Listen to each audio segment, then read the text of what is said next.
a reason your life feels smaller than your potential, a reason opportunities pass you by, conversations shrink you, and your days feel governed by forces outside your command. It is not because you lack talent, time, or intelligence. It is because you have never been taught to think like a king. A king is not defined by gold crowns or thrones. A king is defined by thought, by the kind of inner decree that bends the world into shape, by the authority that rises from a man who has learned to govern his own mind before he dares govern anything else. If you listen with the full weight of your attention, I will show you how that kind of thinking makes everything you desire move toward you. But first, hear this uncomfortable truth. You have been thinking like a subject. You have been moving through your days seeking permission. Permission to succeed, to speak, to stand tall, to pursue what you want. You have waited for approval from employers, friends, circumstances, and fortune. And no man who waits for permission ever discovers power. Let me ask you something sharp and personal. When you wake in the morning, do you rise as one sent to command the day, or as one dragged by it? Do you walk into a room with the bearing of one who governs his environment, or with the timid posture of one who merely survives it? The answer to that question reveals why your results look as they do. A king thinks differently from the masses. He does not ask what will happen today. He decides what shall happen. He does not hope for favorable conditions. He creates them. He does not shrink before obstacles. He uses them. He does not wait for resources. He attracts them, and he does this through one invisible force, the definitiveness of his thought. Most people cannot grasp how powerful this is. They think life is determined by chance, fate, or luck, but the king understands a deeper law, whatever. Thought you consistently hold with purpose, backed by desire, backed by faith, backed by decision, becomes magnetized. It begins to pull resources, people, opportunities, and circumstances toward itself. You have seen this law without recognizing it. You have watched confident men attract abundance without knowing why. You have witnessed men of certainty gather allies wherever they go. You have observed that when a man carries himself like a ruler of his inner world, the outer world adjusts to honor him. But you have also seen the opposite. A man who doubts himself invites doubt from others. A man who hesitates draws hesitation from life. A man who thinks small repels greatness, because nothing majestic will enter a mind that has no place to contain it. A kingdom cannot grow inside a shrinking mind. Here is the question that should trouble you right now. How would your life change if you thought like a king? Do not answer this lightly. Imagine it. Imagine thinking thoughts that do not tremble. Imagine speaking words that do not betray fear. Imagine walking with an inner authority that makes others rise when you enter a room. Imagine attracting opportunities because your very presence commands possibility. Do not think this is arrogance. Arrogance is noisy, insecure, brittle. A king is none of these. A king is calm. A king is measured. A king is directed. A king knows where he is going before his feet begin to move. A king is not loud because he does not need to be. His mind carries the weight that others try to manufacture. And listen carefully. This is where the world's great misunderstanding begins. Men try to imitate the posture without cultivating the thought. They mimic the confidence without possessing the definitiveness behind it. They imitate the walk without developing the purpose that drives it. They try to act like kings without learning to think like them. But thought comes first. Thought is the cause. Everything else is the effect. If you understood the full power of a single definite thought, you would abandon every weak idea you have ever repeated to yourself. You would stop saying, "I hope." You would stop whispering, "if only." You would never again dilute your desire with doubt. You would never again speak like a beggar when you were born to reign over your own mind. Let me give you a quiet warning. Once you learn to think like a king, you will not fit comfortably in the world you built with the mind of a subject. You will stop tolerating what drains you. You will stop explaining yourself to people who refuse to rise. You will stop bending to expectations that once controlled you. You will begin to outgrow conversations, environments, and habits that were never worthy of your purpose. You will also attract what you once chased. People will treat you differently, not because you demanded it, but because your inner command changes the atmosphere around you. Opportunities will appear that once avoided you, not because the world changed, but because you did.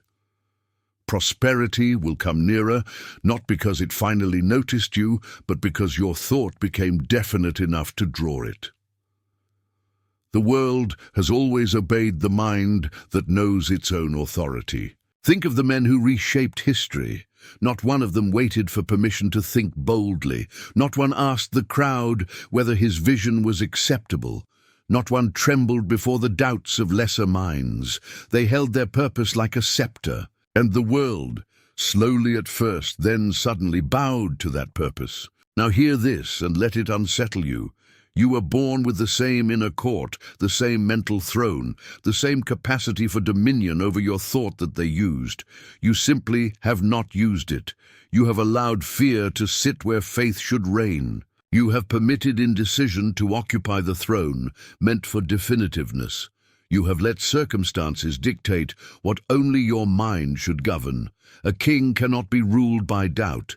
A king cannot be ruled by fear. A king cannot be ruled by the opinions of the crowd, the noise of the world, or the hesitation of the weak. A king must rule himself, or he rules nothing.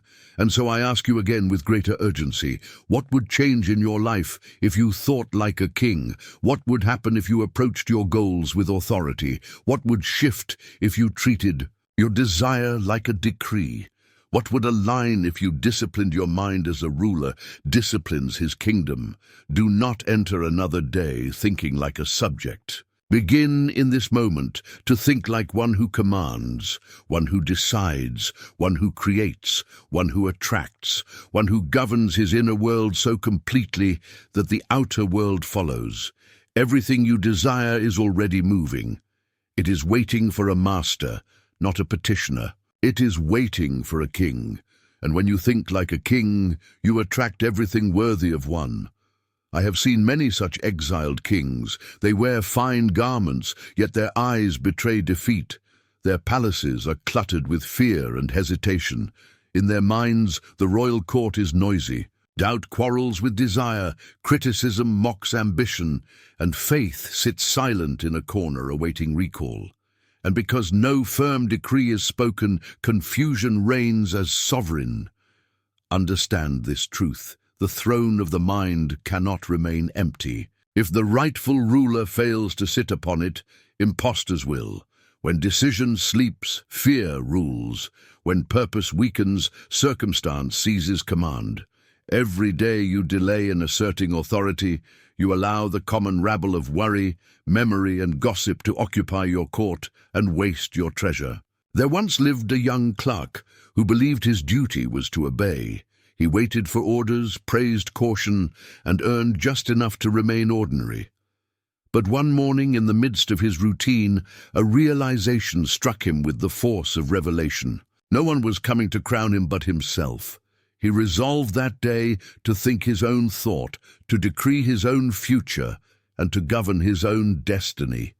That decision turned Andrew Carnegie from a timid clerk into a builder of empires. His fortune did not begin with money. It began with a mental command. A single definite thought, held with faith, is a scepter of unlimited reach. The moment a man declares within himself, "I shall," the machinery of the universe begins its silent motion toward fulfillment. Invisible. Messengers depart from the chambers of the subconscious to summon opportunity, ideas, and allies to the king's cause. Ordinary men believe that circumstances decide their fate. The ruler knows that circumstances are his servants. He uses them as the mason uses stone, some rough, some smooth, but each shaped to the design of a definite plan.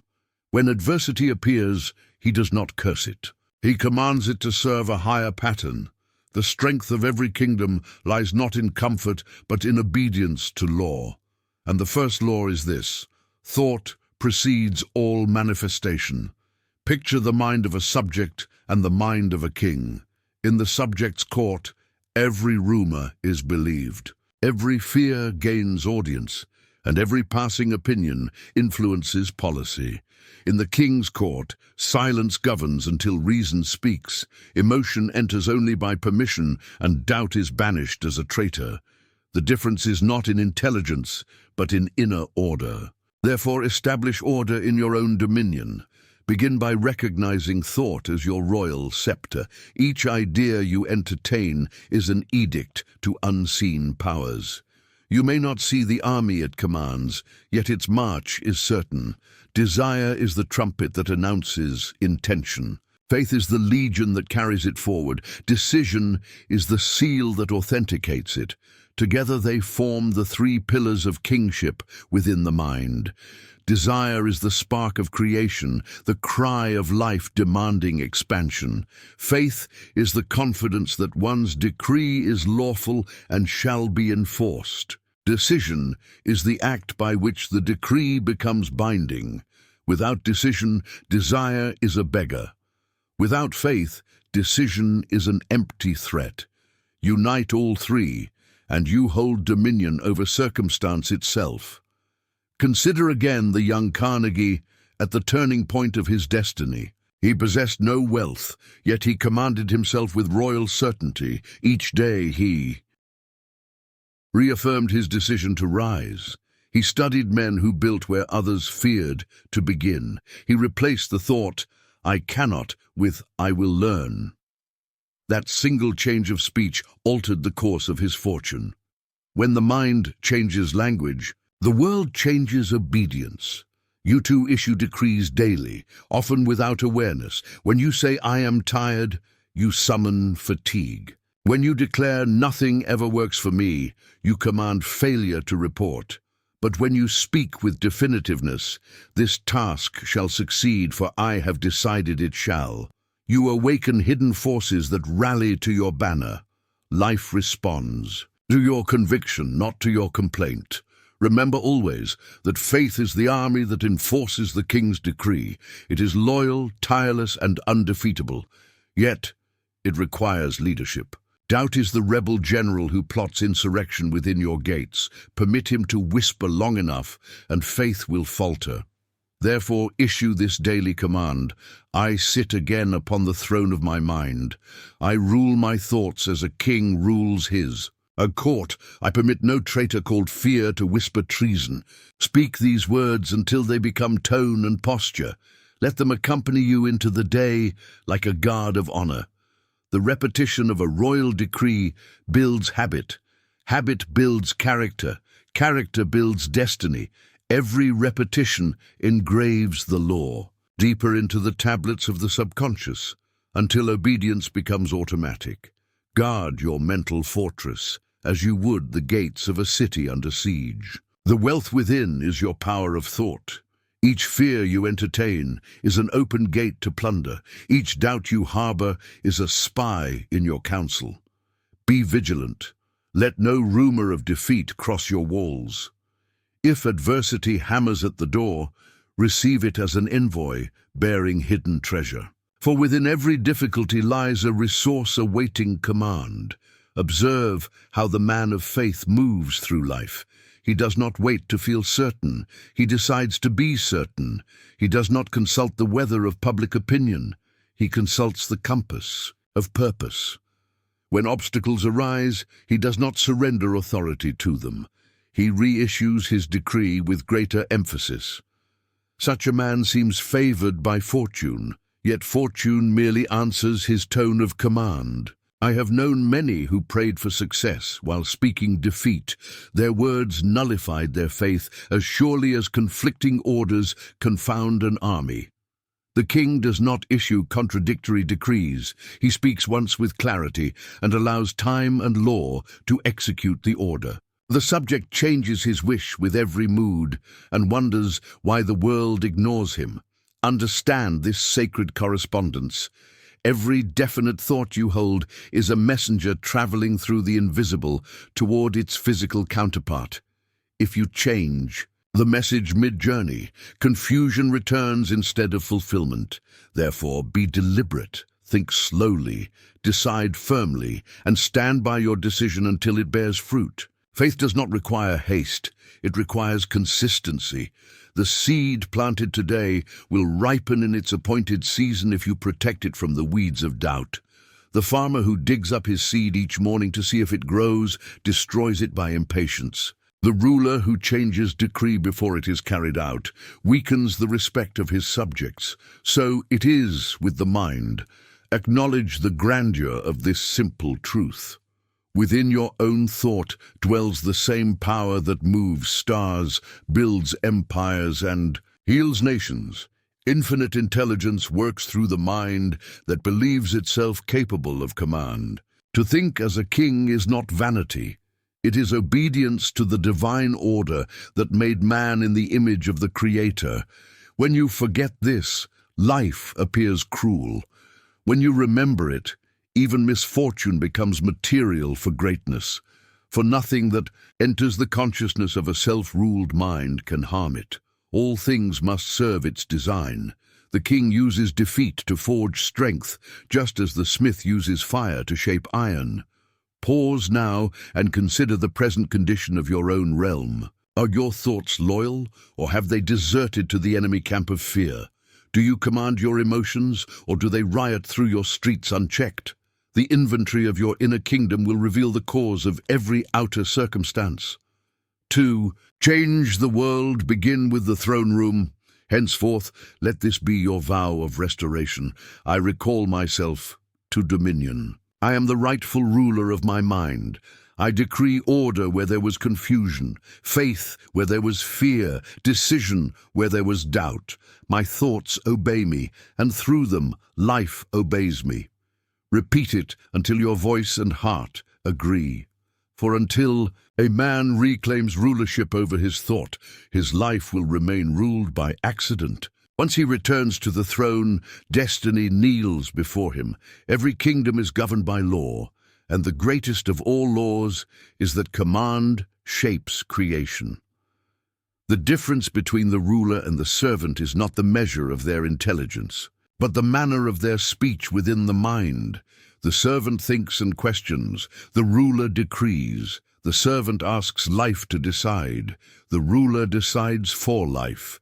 And nature, ever impartial, obeys whoever issues the clearest order. Every great achievement begins with a command issued from within. No empire was ever built by doubt, no masterpiece painted by hesitation. The world moves only when a mind moves first, and that movement must be definite. A man's word spoken in faith is the unseen command that marshals circumstance into rank and order. Each day you speak thousands of orders, and life answers each according to its tone. Commands of courage open paths, commands of fear close them. Once a young man stood outside the laboratory of Thomas Edison, determined to become his business associate. He had little education, no recommendation, and less money. Yet he possessed something kings recognize, a decision that would not be argued with. When told there were no vacancies, he calmly replied that he was not looking for one. He had come to serve Edison and would remain until the chance appeared. That man was Edwin C. Barnes. His decision was so final that even circumstances dared not contradict it. Months later, when opportunity called, it called his name. He rose from obscurity because he refused to let chance dictate. Decision was his first command, and persistence enforced it. From that day forward, his fortune marched beneath the banner of a single mental order: I will become the business partner of Edison. The command was internal, the obedience universal. So understand this: command is not arrogance, it is faith vocalized. Arrogance seeks to rule others. Faith seeks to rule self. Arrogance shouts. Faith speaks quietly but expects obedience. Every Morning, the wise ruler holds counsel in the court of his own mind. While others reach for distractions, he reaches for his decree. He decides what this day shall bring and sets the rhythm of its unfolding. Most men begin the day as subjects. They wait to see what the weather, the market, or other men will do before they choose their mood.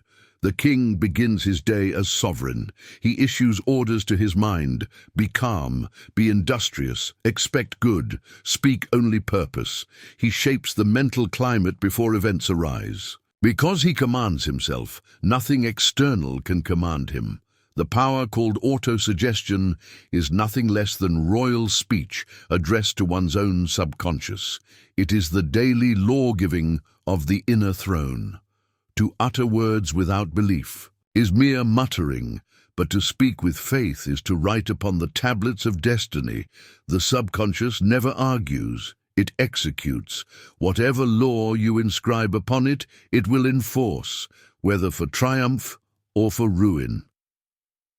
Let me illustrate. There lived a minister who long dreamed of establishing a great educational institution. He lacked the funds, but not the vision. One Sunday, standing before his congregation, he declared that he would build that college, and that within a certain time, one man would come forward with $1 million to make it possible. His name was Dr. Frank Gunsaulus. His declaration was a royal command.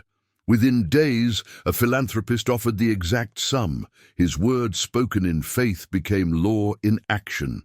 Command is creative because it assumes obedience. The universe rushes to complete a definite thought in the same way that an unfinished melody urges resolution.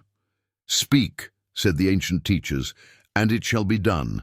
The lazy man waits to see. The determined man speaks, and seeing follows. You must learn, therefore, to treat your words as edicts. Idle speech wastes energy, just as idle decrees waste the respect of subjects. Each complaint you utter is a command to failure. Each affirmation of purpose is a call to power. One builds order, the other confusion. The tongue of a ruler must never contradict the mind of a ruler. The man who says, "I will try," issues no order at all. The man who says, "I will," and means it, moves unseen currents. You cannot command what you doubt. Doubt divides authority, and divided authority breeds rebellion. Decide, declare, and remain unwavering. Life has no choice but to conform to sustained conviction. Say to yourself, "Each dawn my word is law in my world. What I decree in faith, life must fulfill." Speak it not as a plea, but as acknowledgement of the order that already exists between thought and outcome. Each repetition strengthens the chain of obedience between conscious decision and subconscious execution. Kings think in images of completion, not conditions of delay. The subject says, "I will succeed when circumstances permit." The king says, "Circumstances shall align, for success is decreed." He sees the finished work long before the labor begins. Vision is the draft of the royal architect. Faith provides the builders. Look again at the careers of those who ruled fortune. Each possessed a tongue trained to command.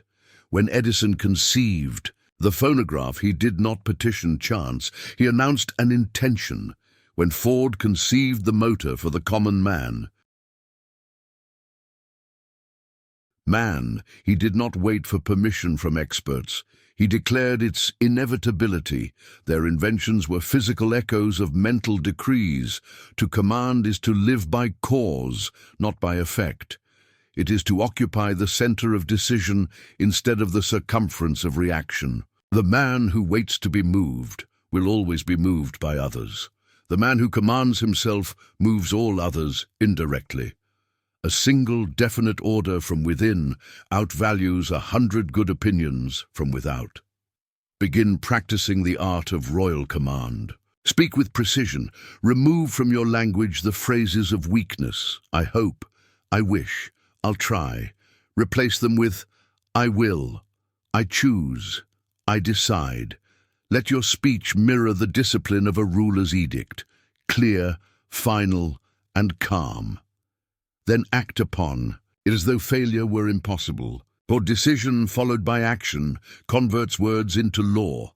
When the mind commands with conviction, it magnetizes helpers, ideas, and circumstances fitted to its purpose. The decree goes forth. The invisible realm answers. Coincidences multiply. Opportunities assemble, and the world seems strangely arranged in your favor. There is no magic in this, only the silent machinery of mental law fulfilling its duty to the one who knows his authority. Most men speak as beggars, asking life for what they already possess the power to create. The king speaks as master, knowing that his word begins the movement of events. He waits not for fortune's nod. He issues command and proceeds with faith. His confidence trains the world to respect him. Even those who oppose him ultimately serve his design. For command aligns all energies, friendly or hostile, toward the fulfillment of purpose.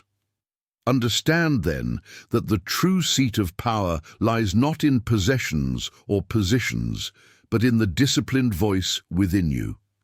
When you decide without reservation and speak your decision with faith, you summon the universe to attention. The hesitant man lives by permission. The decisive man lives by decree, and decree is the language of kings. No throne can stand without order. No ruler can reign without discipline. And no mind can command life if it cannot first command itself.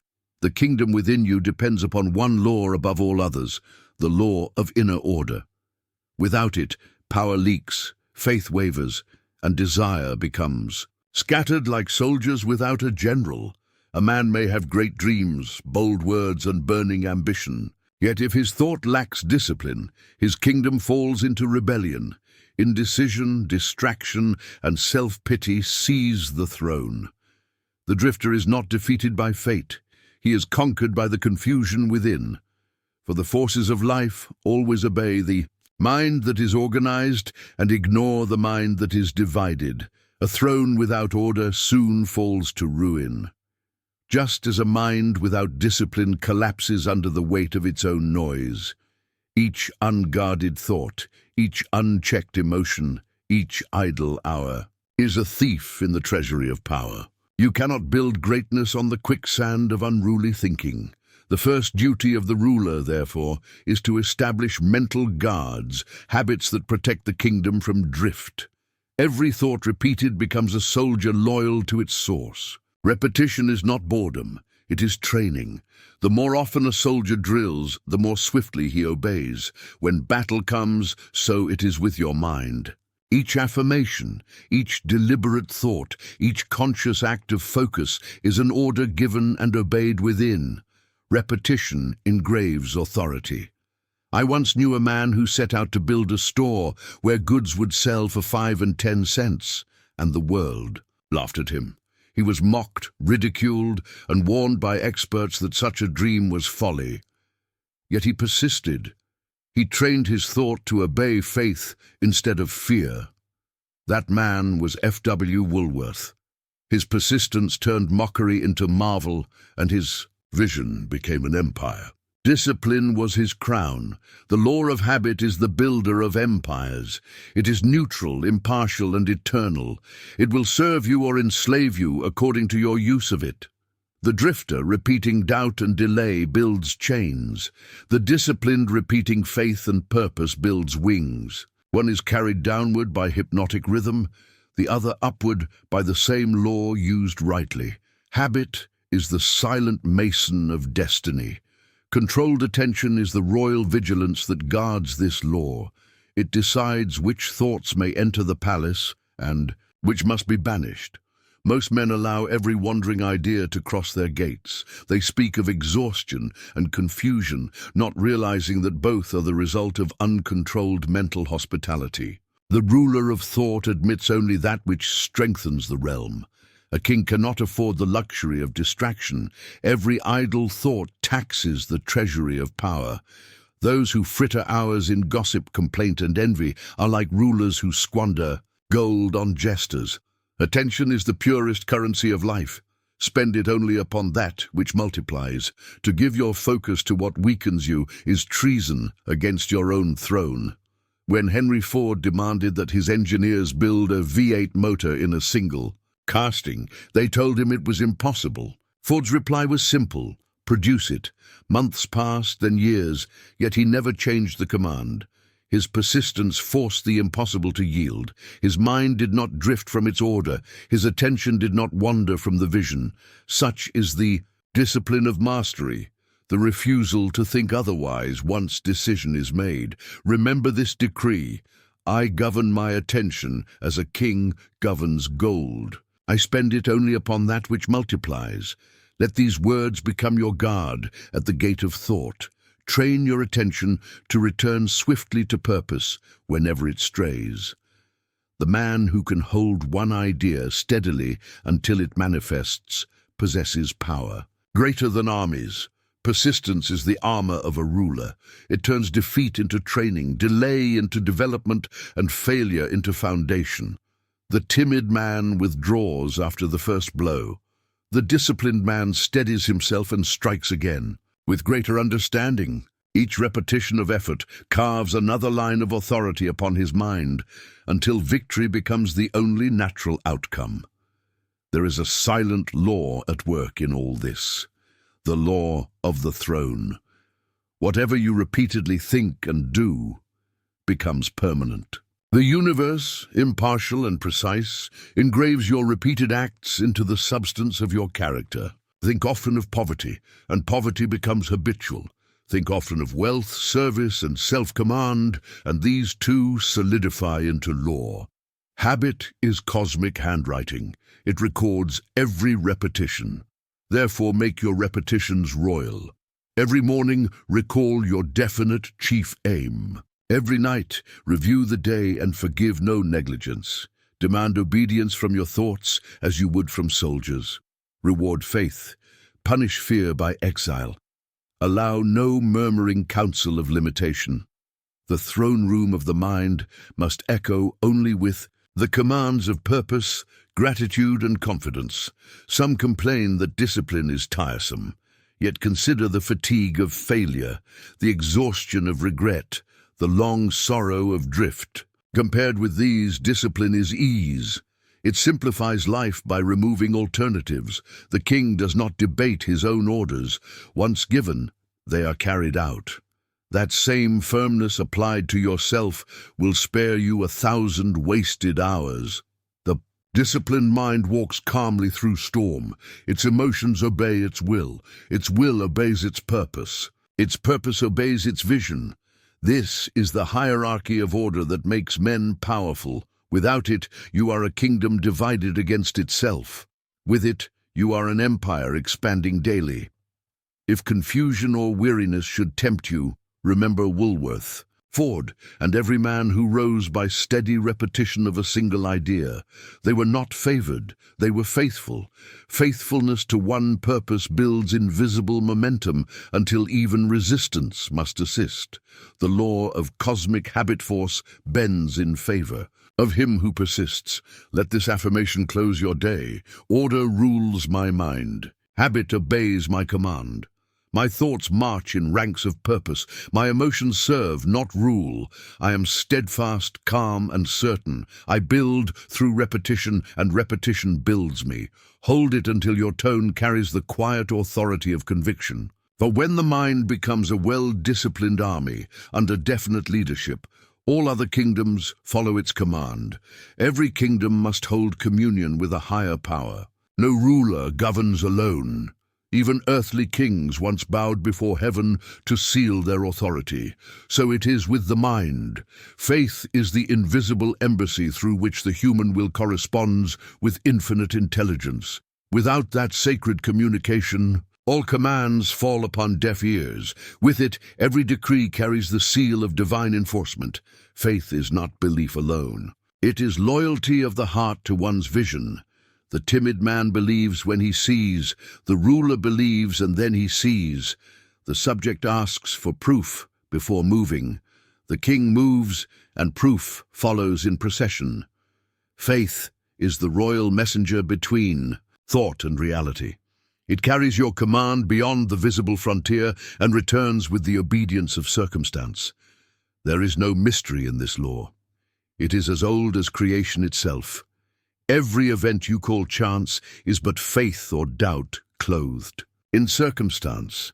Each moment your mind holds an image with conviction. You write orders upon the fabric of life. And the universe, impartial and just, fulfills those orders without complaint. Observe how this law shaped the triumphs of those who dared to believe. There was once a quiet inventor who dreamed of harnessing sound and light, who failed again and again until failure lost its sting. Thousands of experiments yielded no success, yet he never surrendered faith. His name was Thomas Edison.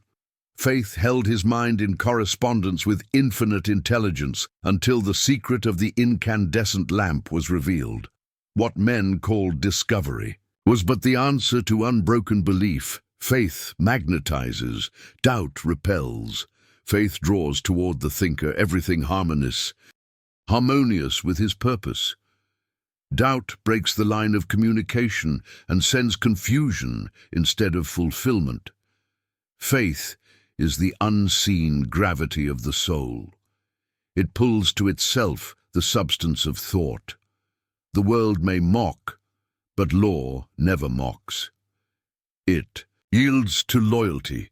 Consider faith as the language of the royal court between your mind and the infinite. Prayer, when spoken in faith, is not a plea. It is a proclamation of rightful inheritance. The king does not beg for bread. He calls upon the treasury. You are heir to a divine abundance that waits only for commands spoken in certainty. When you pray with doubt, you insult the law.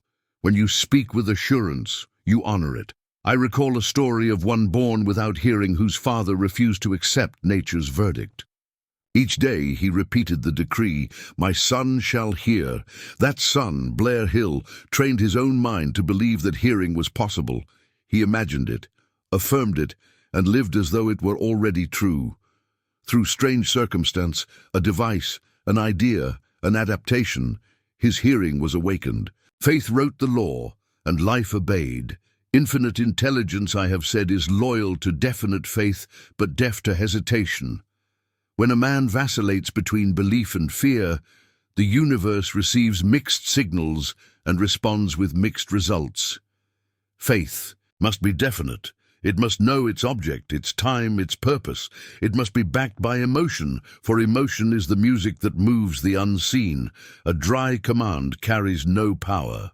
A burning faith commands all things. Say within yourself, "I believe with such intensity that life must respond. My faith writes laws the universe must obey." Let that belief fill your posture, your voice, your manner. Others will feel it even when you are silent. For faith radiates an atmosphere that cannot be feigned. The confident man blesses his environment. He becomes a source of calm strength wherever he stands.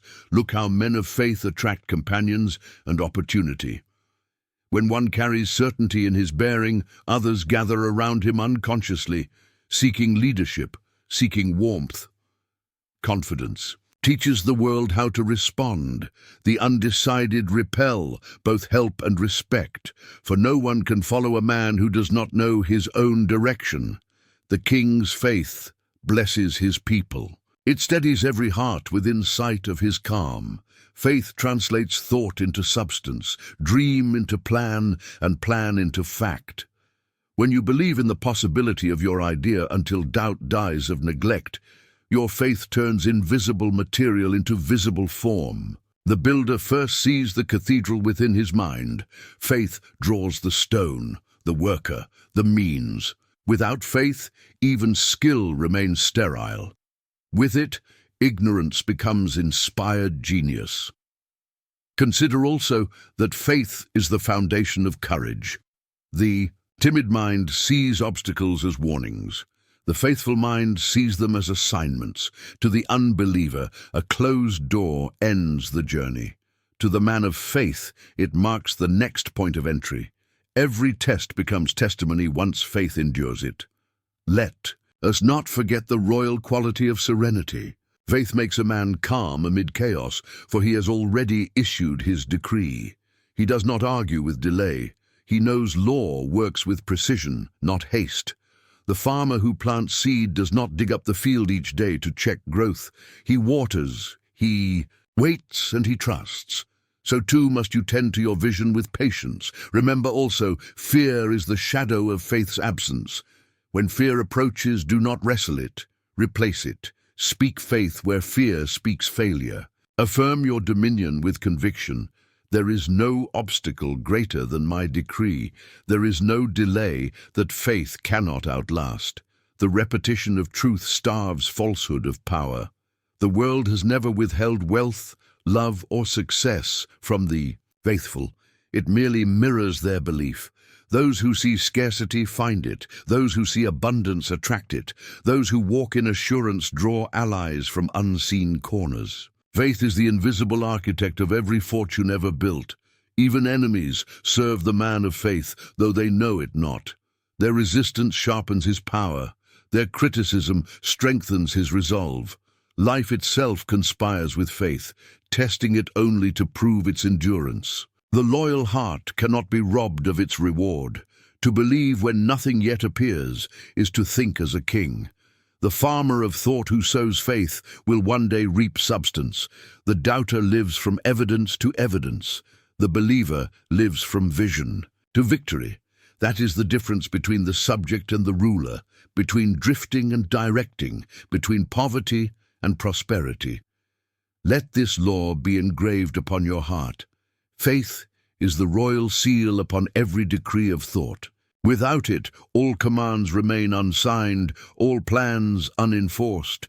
With it, the simplest desire becomes a charter of power.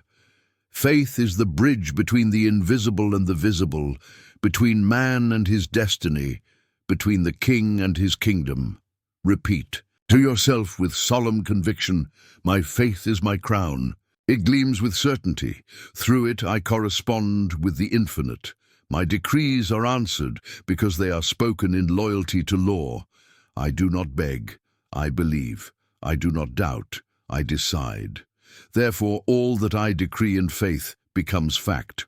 Hold this thought long enough and you will find yourself surrounded by opportunities that once ignored you, by allies that once doubted you, by a peace that cannot be disturbed. For faith, like true royalty, never needs to prove itself. It simply reigns. No ruler ever governed alone. The wisdom of kings lies not merely in their decrees, but in their choice of counselors. The throne may be made of gold, yet without loyal minds around it, the kingdom weakens. The same law governs your mental and worldly success. The quality of your associations determines the strength of your dominion. You rise or fall with the minds that surround you. Every man walks with a silent counsel. Some call it influence, some call it company, some call it environment. I call it the court of association. Each friend, each voice, each book, and each conversation holds a seat in this court. Some advise wisdom, others whisper ruin. A wise ruler attends carefully to his advisers. A careless one lets fools speak in the palace of his thought until faith is mocked and courage dethroned. The mastermind principle is the king's counsel in spiritual form. It is the alliance of two or more minds united in harmony toward a definite purpose. Harmony multiplies power. Discord divides it. When men of one vision think together, their combined faith summons results beyond the reach of any single mind. One spark lights a candle. Many sparks light a city. Look upon the example of Andrew Carnegie once more. He did not build his empire through labor alone. He surrounded himself with men of superior skill, loyal to his purpose. He ruled not by knowing everything, but by knowing everyone who knew something vital. Each mind in his circle became an extension of his own. That harmony of intelligence was his invisible army. The mastermind was his secret throne room. Your environment is your invisible empire. It speaks to you even when no word is said. If your companions talk of failure, fear, or limitation, their language becomes the echo in your halls of thought. Soon, your inner tone matches theirs. But if you surround yourself with men and women who speak of progress, courage, and faith, their conviction strengthens your own. You cannot remain small among those who think greatly. A wrong companion is a hidden rebellion against your purpose. One disloyal voice in your counsel can undo months of decision. A casual jest that ridicules your dream may plant doubt deeper than open criticism. Therefore, choose your friends, your reading, your habits of association as carefully as a ruler. Chooses generals. Every influence is either ally or enemy. There is no neutrality in the court of thought. The drifter seeks comfort in agreement. He surrounds himself with those who will not challenge his weakness. The king seeks growth in counsel. He welcomes the wise correction that strengthens rule. The flatterer is a danger. The honest companion is a gift beyond price. Remember, truth, spoken by loyalty, is a sword that defends. Criticism spoken by envy is a dagger aimed at the back. Let your daily company refine your spirit. Choose to listen to voices that lift you upward. Spend time with the great through their written words. If the living do not yet share your vision, read the lives of Lincoln, Emerson, and Edison. They will speak to you as clearly as living men. The silent companionship of noble thought outlasts the loud chatter of mediocrity. There is also a higher council, the invisible assembly of inspired minds whose thought still moves the world. You may commune with them by imagination. Call before you in quiet moments the image of a man whose courage you admire and ask silently, "How would you act in my place?" Your subconscious, reaching through infinite intelligence, will return the answer, "Thus did I gather my invisible counselors during years of study and labor." This is no fancy, it is law. The mind you contemplate, you contact. The right alliance multiplies power. One inspired conversation may alter the entire design of your destiny. One shared faith can build what neither could build alone. When two minds of harmony focus upon one aim, they draw to themselves a third unseen intelligence, the creative force that bridges their thoughts. That force is the true mastermind, and it obeys harmony as surely as lightning obeys the storm cloud. Observe how Charles Schwab rose from the ranks of labor to command the mightiest steel organization of his age. He was not a man of mere technique, but of contagious enthusiasm. He inspired cooperation. He multiplied confidence. Around such men, others grow capable. They are kings of morale. Their faith radiates through every subordinate until work itself becomes devotion. The young man who works beyond his pay, soon finding himself invited to partnership, not because fortune favors him, but because he practices the royal law of service. He adds to his environment more value than he receives, and life hastens to balance the account. Such men build their mastermind through spirit as much as intellect. They convert service into magnetism, and magnetism into opportunity. Let this affirmation become your guard over companionship. I sit among minds that strengthen me. I listen only to counsel that builds my dominion. I welcome truth, reject gossip, and align with harmony. Speak it before every gathering, before every conversation, until your very presence silences the discord of lesser talk. When your spirit radiates leadership, even idle chatter transforms into cooperation. Envy must never find lodging in your heart. To envy is to confess inferiority. Instead, turn admiration into study. The success of others is evidence of law, not injustice.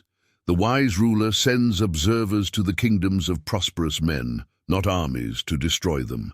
Examine how they think, what habits they practice, how they persist under difficulty. Every successful man is an open book of methods waiting to be read by humility. I have seen men isolate themselves in pride, calling it independence, when in truth it was fear. The king is not lonely because he rules. He is surrounded by faithful allies. Seek such alliance. The man who builds alone builds small. The man who builds with minds of harmony builds monuments. Even the Creator worked through many hands when shaping the world. Every kingdom rises or falls by its alliances. Surround yourself with those who speak your language of faith. Withdraw politely from those whose words poison your will. Do not scorn them, simply refuse them entry into your inner court. For loyalty to purpose sometimes demands exile of company, and when you have chosen well, treat your allies with honor. For gratitude is the cement of the mastermind. Let this decree close this lesson. My environment obeys my purpose. I attract to my court only those who serve its growth. My counsel is harmony. My companions are faith and wisdom. Together we enlarge the kingdom of achievement. Hold to this law as you would to breath itself. For no throne endures without right association, and no man attains greatness until his companions share his vision. The company you keep becomes the echo of your own soul. Choose it as a king chooses heirs. Every kingdom requires daily governance. No matter how vast the empire, or how wise the ruler, neglect invites decay. Power unattended becomes disorder. Riches unused become rust. So too does the mind lose its authority when it ceases to decree each day. The ruler of thought must not rest upon yesterday's victories. He must re-establish his dominion with every sunrise. Each morning is a coronation. When your eyes open, you are again presented with the scepter of choice, the right to command your mind, to decide your tone, to direct the day. Most men untrained in royalty of thought rise as servants. They take orders from moods, memories, and conditions. But the king greets the dawn with decision. He does not ask what the day holds. He announces what it shall yield. Therefore make each morning sacred. Before the world intrudes, enter the audience chamber of your mind. Speak your first command with authority. Today I rule. My thoughts are calm. My will is definite. My labor is joyful. My results are certain. Say it slowly with conviction until your heart believes and your body aligns. For every sunrise carries 2 invitations, one to drift and one to direct. Choose direction. Repetition is the ritual of power. The mind believes whatever it hears continually. The subject repeats complaint until misery becomes custom. The king repeats command until greatness becomes habit. Write your definite chief aim and read it aloud morning and night. This is not ceremony, it is legislation. Each repetition engraves law deeper into the court of the subconscious, and the servant mind enforces it without question. Habit is the spine of dominion. What you perform without struggle reveals who truly rules within you. A man may dream of riches yet live by the habit of poverty. He may speak of faith yet act in doubt each dawn. The purpose of daily decree is to make power automatic, to harden right thinking into reflex. When noble habit governs, effort becomes ease, and obedience to purpose becomes instinct. There was once a worker who imagined himself owner of the business he served. Each morning before beginning his tasks, he rehearsed in thought the actions of a master. He studied improvement, offered service beyond his pay, and treated the enterprise as his own. Months later, his employer, observing his initiative, made him a partner. His promotion was not favor, but fulfillment of his mental rehearsal. What he repeated within, he attracted without. This is the true meaning of autosuggestion, the art of training habit by deliberate thought. The subconscious is a loyal soldier. It does not reason, it repeats. Feed it orders of courage, and courage responds before fear can act. Feed it orders of indolence, and it will close your gates to opportunity. Therefore feed it wisely. You are both king and steward over this unseen army. Organized planning is the architecture of dominion. Every great empire was first a plan upon parchment.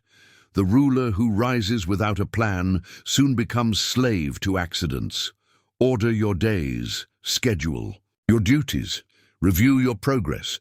The habit of deliberate planning trains your mind to think in sequence rather than impulse. And each completed plan builds faith in your own authority.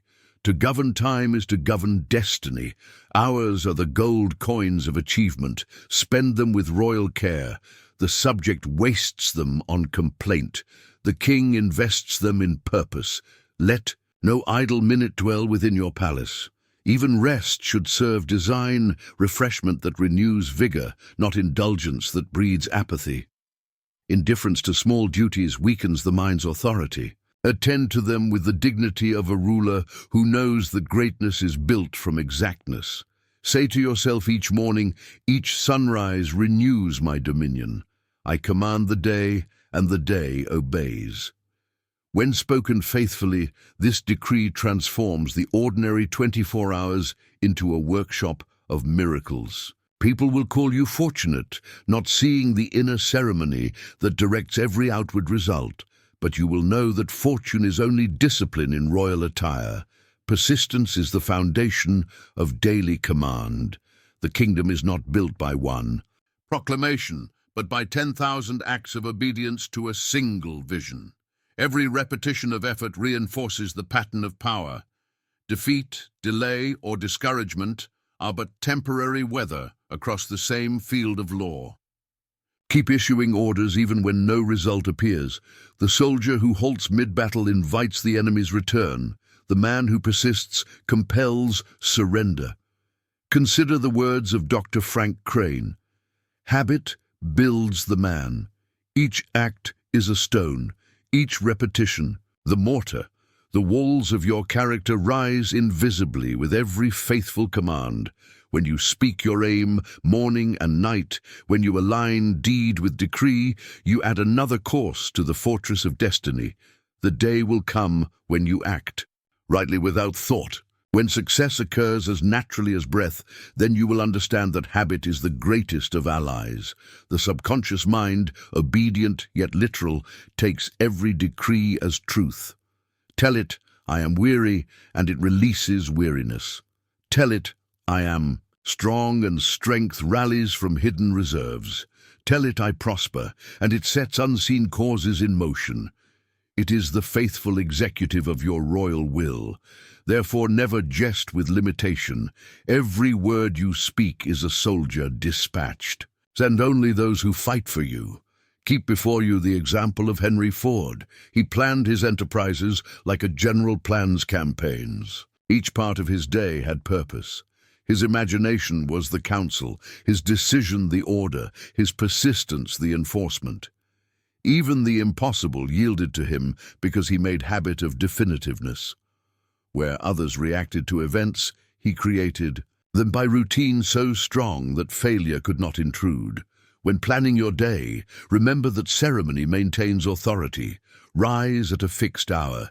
Begin with stillness, not haste. Read your aim. Speak your affirmations. Review your plans. Then, act as though all were already achieved. Throughout the day, hold brief counsels with yourself, silent moments to realign attention. At night, record the victories and the neglects. Gratitude strengthens, criticism corrects. Thus, each day completes its circuit of command. Be patient with progress. A king builds cities stone by stone. An empire of thought is raised in like manner. Impatience is the traitor that opens gates to discouragement. When results delay, decree again with calm. Repetition is never wasted upon law. The universe respects the steady voice, not the loud one. Many complain that discipline robs life of joy, but joy grows from order, as melody grows from rhythm. Chaos never sang a song. The man of purpose moves easily through his tasks because habit carries him. Fear is not the absence of law, it is the mastery of it. The musician is free to create because he has learned the scales. The thinker is free to command because he has mastered his mind. Guard against small neglects. A loose hinge ruins a door. A forgotten promise ruins a name. Each broken word weakens confidence, and confidence is the cornerstone of power. Keep your own decrees as sacred. If you command yourself to rise at dawn, rise though the body plead. For more sleep, one victory over comfort is worth a dozen ambitions never acted upon. The world crowns men who keep faith with themselves. Your daily plan should include time for silence. Stillness renews authority. In quiet, the mind returns to its natural throne. When the noise of life grows loud, withdraw for moments to be. Reissue the decree of calm. Even armies rest between battles. Even the sea must pause between tides. The wise ruler does not allow fatigue to dethrone him. Rest is not surrender. It is strategy. Understand this. Organized planning converts thought into system. System converts will into result. Without it, power leaks through confusion. Every plan, even imperfect, is a channel for the law of habit. Once set, it refines itself. Begin small if you must. Plan 1 hour and rule it. Soon you will command the day, the week, the year. He who rules time rules life. The repetition of daily command gathers momentum invisible to the eye. At first the effort seems forced, then it becomes natural.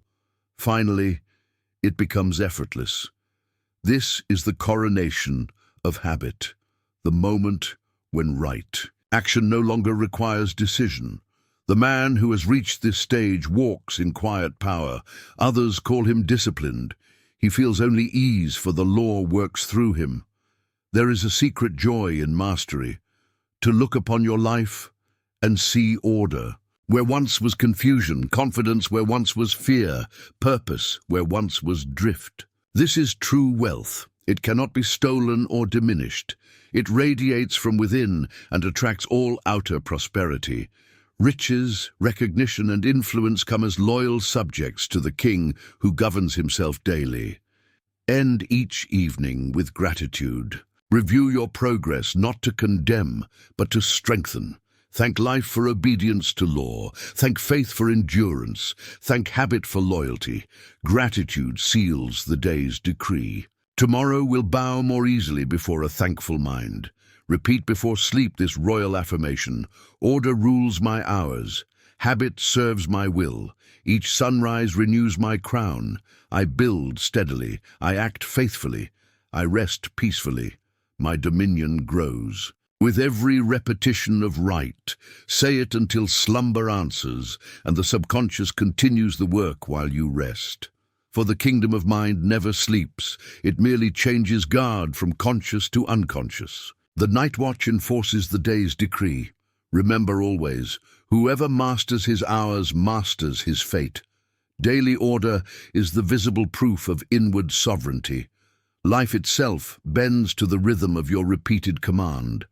Therefore, stand each dawn upon the steps of your own palace. Lift the scepter of thought and proclaim again, "Today I reign." Power in its highest form is silent. The greatest kings did not prove their strength by noise or display, but by calm dominion. When a man has mastered himself, he no longer needs to convince the world of his greatness. The world feels it in his presence. This is the radiance of true royalty, an authority that moves quietly through conduct, integrity, and purpose.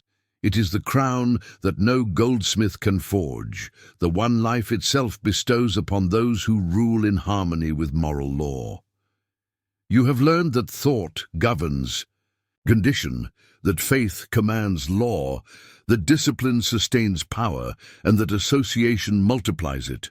Yet all of these are incomplete until character gives them nobility. For what is dominion without virtue, but tyranny of the self? What is success without conscience, but conquest without peace? The final mark of kingship is moral strength. The Power to use power wisely. True dominion begins within, but radiates outward in service. The man who commands himself becomes a benefactor to all who dwell within his influence. His strength uplifts others, rather than subdues them. He does not seek subjects, he inspires equals. He does not demand obedience, his example invites it. This is mastery refined into leadership, ambition purified into service. A true king governs by the light of principle. He is not swayed by applause or threatened by criticism. Praise cannot inflate him, and opposition cannot wound him. His compass is inward, set to truth, and because he lives by moral law, every unseen force assists him. He is in harmony with the order of the universe. Therefore, even chance conspires to advance him. Consider Abraham Lincoln. He held more power than any man of his generation, yet he ruled not with vanity, but with mercy. He bore criticism that would have crushed lesser spirits, and yet he remained gentle. His patience, his humor, his forgiveness, these were not weaknesses but proofs of mastery. He governed his temper, his pride, his fear, and thereby governed a nation. His greatness was invisible strength made visible through conduct. You, too, must come to this understanding. Dominion is not tyranny. It is not the loud assertion of the will, but the quiet demonstration of it. The tyrant commands others because he cannot command himself. The true ruler commands himself so completely that others are compelled by his example. His power is persuasive because it is pure. A man's character is the gold of his crown. Without integrity, no throne endures. Dishonesty, vanity, and selfishness corrode authority faster than time or war. A single falsehood, a single act of injustice, shakes the pillars of trust upon which all power rests. Therefore, let your every word be exact, your every promise kept, your every act worthy of your own esteem. The king's word must be as certain as the sunrise. Reframe the habit of going the extra mile as extending the realm of good. Every act done with more excellence than duty requires enlarges the borders of your influence. When you perform a service beyond payment, when you answer criticism with calm, when you give kindness where none is returned, you exercise the divine right of mastery. Others may not see the crown upon your head, but they feel its weight in. Your presence Statler began as a bellboy, yet he treated each task as though he served a monarch. He polished shoes as though polishing the stars themselves. His cheerfulness was his scepter, his excellence his decree. When opportunity arose, it found him ready. His empire of hotels grew from courtesy and service so genuine that patrons became ambassadors of his goodwill. He ruled through kindness, a power more enduring than command. To think as a king is to serve as one. For all power in the universe exists to serve creation. The sun serves by giving light. The rain serves by nourishing the soil. The mind serves by transforming thought into benefit. When you serve faithfully, you align with the same law that moves the stars. This is why the great never fear to give. Their giving multiplies their dominion. Remember, power without goodness collapses under its own weight. The unjust ruler cannot long keep what he gains, for law demands balance. Every act of deceit sets a snare for its maker. Every deed of service builds a bridge toward increase. Justice may seem slow, but it never fails. The man who walks uprightly walks with the universe behind him. Even the winds of adversity fill the sails of the righteous. Speak this decree often: I rule myself first. Therefore, life trusts me with greater power. Let it remind you that authority begins and ends with self-control. The one who masters anger disarms enemies. The one who rules greed attracts prosperity. The one who governs pride gains respect. The world bends not to loudness but to moral weight. The silent man of integrity commands more allegiance than armies of flatterers. Understand the spiritual arithmetic of this law. Every thought of honesty multiplies strength. Every act of deceit divides it. Integrity compels respect even from those who oppose you. They may resist your position, but they cannot deny your principle. A man of clean heart carries an aura that makes duplicity tremble. His calm is his fortress, his conscience his shield.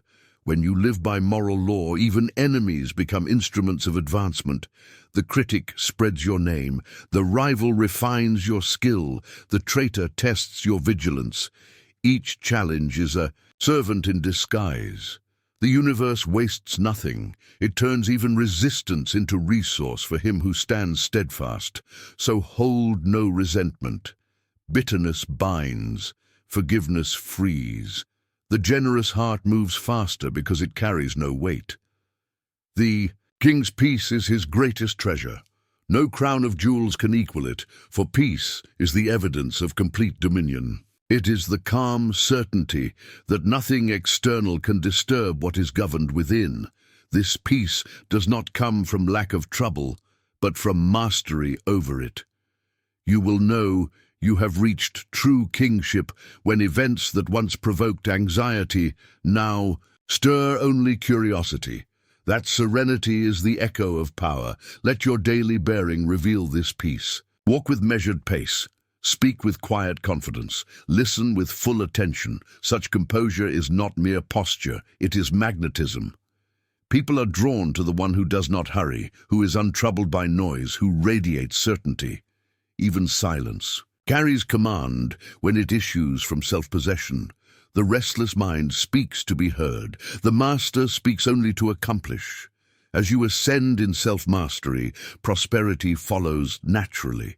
Wealth, influence, and recognition are not prizes. They are reflections. They mirror the order, generosity, and faith within. When you give more than you are paid, when you serve beyond expectation, when you uplift rather than demand, you multiply invisible wealth. The universe, compelled by the law of balance, must reward such surplus. A man once asked me, "How may I attract abundance?" I answered, "By becoming abundant in spirit. Give praise where others criticize. Offer help where others withhold. Think generously, and the world will repay you in kind. The mind of scarcity repels. The heart of plenty magnetizes. You cannot impoverish yourself by giving. You can only expand your capacity to receive. True royalty is a spiritual radiance that blesses everything it touches. It does not glare, it glows. It does not boast, it benefits. It moves through the world as sunlight through open fields, quietly transforming all into fruitfulness. To reach this state, you must cleanse your thought of envy, jealousy, and judgment. These are clouds that dim the crowns. Brightness, gratitude, and goodwill polish it until its light becomes irresistible. When your mind is pure in intention, when your heart beats with faith, when your conduct reflects honesty, your very presence changes rooms. Men speak with more care around you. Women feel safer. Children trust you. Opportunity draws nearer. You will attract allies of similar nature, for light seeks light. This is not mystery but resonance. Like draws like. The noble draw the noble as surely as the base draw the base. Keep therefore this vow. I will be the cause of order wherever I stand. I will think truth, speak faith, act service. I will leave every place better than I found it. This is the code of kings. Each small fulfillment of it expands your influence. The baker, the teacher, the craftsman, the leader, all may rule in this manner. Royalty is not birth. It is behavior. As the years pass, others will notice your calm prosperity and call it luck. They will not see the inner laws you obey, the decrees spoken at dawn, the discipline of silence, the daily conquest of self. They will not know that while they sought power outside, you built it within, and you, having found the secret, will no longer crave their approval, for the crown you wear cannot be given. It must be earned through obedience to the laws of greatness. 2. Live by these laws is to live beyond fear. You no longer tremble before loss or judgment. You understand that nothing real can be taken, nothing unjust can endure.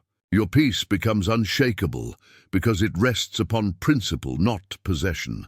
And from that peace flows influence that endures long after your name is spoken.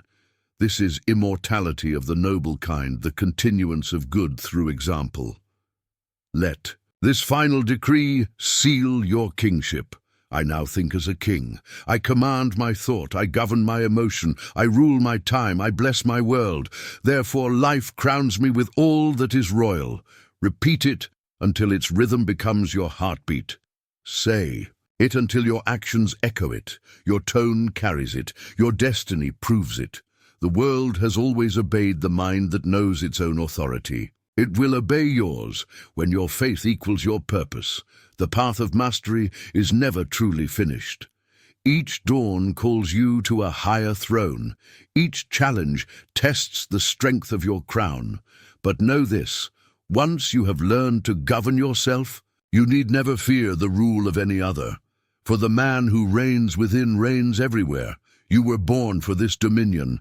Within you lies the kingdom, the court, the army, and the crown. Think as a king, act as a king, serve as a king, and life itself will kneel to the majesty of your command. You feel a contraction in your life, not because the world is small, but because your perception of your place within it has been shrunken. By a subject's mindset, you have been taught to follow, to ask, to hope. You have not been taught to decree. The fundamental shift from subject to sovereign occurs nowhere but in the quiet chamber of your own thinking. It is a migration from the periphery of your own story to its absolute center. A king does not navigate reality. He generates it from the core of his conviction. The external world, with all its opportunities, relationships, and resources, is not a fixed landscape you wander through. It is a magnetic field, polarizing and rearranging itself in response to the dominant charge of your most definitive thoughts. Most people live in a state of perpetual spiritual petition. They hand the scepter of their agency to employers, to market trends, to the opinions of family, to the seeming randomness of fate. They then wonder why they feel powerless. Power is never given. It is only ever assumed. It is taken up by the mind that finally stops asking, "Will you permit me?" and begins declaring, "This is the nature of things as I command them to be." This command is not a shout heard in the streets. It is a silent, unwavering assumption held in the heart. It is the bedrock certainty upon which action becomes inevitable, not desperate. The man who knows he will build a business moves differently from the man who hopes to. His research has purpose. His conversations have direction. His setbacks have meaning. He is not at the mercy of conditions because he is the author of the condition he is steadily, methodically bringing into being. The universe is not hostile to him, nor is it particularly benevolent. It is simply responsive. It yields its secrets, its connections, and its leverage to the mind that approaches it with the clarity of a sovereign seeking counsel, not a beggar seeking alms. Therefore, the first and most critical rebellion is an internal one. You must depose the regime of doubt, fear, and external validation that has occupied your mental throne. You must evict the cabinet of limiting beliefs, the whispers that say, "Not enough," "Too late," "Who are you to try?" This is not a battle fought with force, but with consistent, gentle authority. You do not argue with doubt. You withdraw its legitimacy to speak. Each time a thought of limitation arises, you meet it not with panic, but with the calm reaffirmation of your decree. I have decided otherwise. This process of reclamation is built on the pillars of clarity, faith, and aligned action. Clarity is your royal edict. It is the specific, vivid, and detailed vision of what you are building.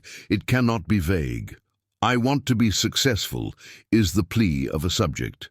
I will generate X revenue by providing Y service to Z people through this specific mechanism by this date is the plan of a sovereign. It is a document written not just on paper, but on the substance of your subconscious mind through daily review. Faith is the atmosphere of your kingdom. It is not blind belief in the absence of evidence, but unwavering loyalty to your vision in the presence of contrary evidence. It is the understanding that the physical world lags behind the world of thought.